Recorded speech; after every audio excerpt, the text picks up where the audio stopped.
Stepper and servo motors convert electrical signals into precise mechanical motion in industrial applications.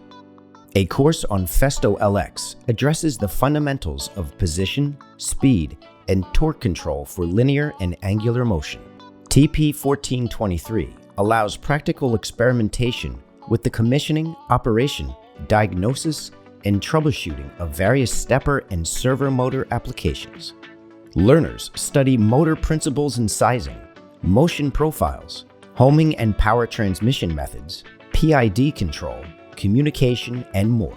They work with Festo components and configure the controller using the free software Festo Automation Suite.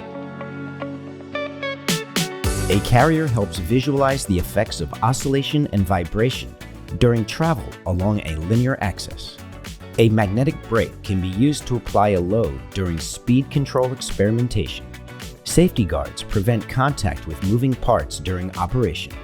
Two packages can be combined with the optional PLC to create a multi-axis application.